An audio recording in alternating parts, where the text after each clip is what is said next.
बहुत से बच्चों की पीड़ाएं हैं। एक ऐसी पीड़ा मेरे सामने एक बच्चे ने बार बार मुझे मैसेज किया और मुझे लगा कि शायद इसके माध्यम से मैं जवाब दे पाऊं।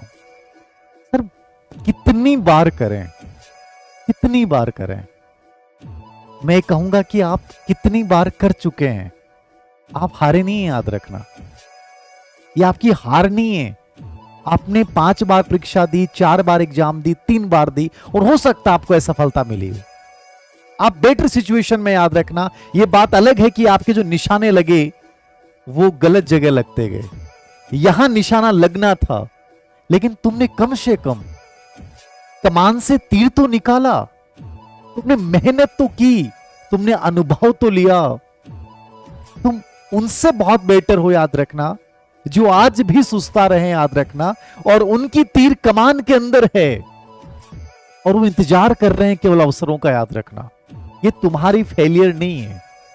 तुम, मानता हूं तुम निराश हो चुके हो और ये दर्द ऐसा होता है कि जिससे मेरे 2 शब्द भी शायद सांत्वना दें या न दें, याद रखना। लेकिन इस दर्द से बाहर निकलने की प्रक्रिया हमें खुद को शुरू करनी पड़ती है। हमेशा याद रखना, कामयाबी सफर के अंत में छुपी होती है, कामयाबी सफर के प्रारंभ में नहीं मिलती है। किसी पेड़ को काटना है तो हमें बार बार वार करना पड़ता है और कई वार के बाद वो पेड़ कटता है। एक पानी की छोटी सी बूंद जब बार बार गिरती है तो वो धारा बन के पहाड़ का सीना चीर देती है। एक छोटी सी ईंट कई ईंटों से मिलके एक पिरामिड और महल का निर्माण कर देती है। एक सितारा पूरी पृथ्वी को जगमगा देता है, लेकिन क्यों? क्योंकि वो निरंतरता के साथ चलता है। यही है जीवन। तुम 5 बार असफल हुए, तुम 7 बार असफल हुए, तुम 10 बार असफल हुए।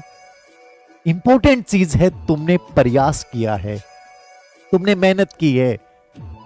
परिणाम चाहे कुछ भी हो, लेकिन एक दिन यदि यहां निशाने लगे तो यहां बीच में भी लगेगा। लेकिन तुम सोचते हो कि मैं पहली बार तीर कमान निकालूं और सीधा यहां रुक जाए, ये पॉसिबल नहीं है। और उस सफलता का आनंद भी नहीं है, याद रखना। मजा तभी आता है जब पूरी दुनिया मान चुकी होती है कि तुम हार चुके हो, तुम थक चुके हो, याद रखना। तब तुम्हारी कमान से तीर ऐसा निकलेगा जब दुनिया ये धारणा बना चुकी है कि अब इसके बस की बात नहीं।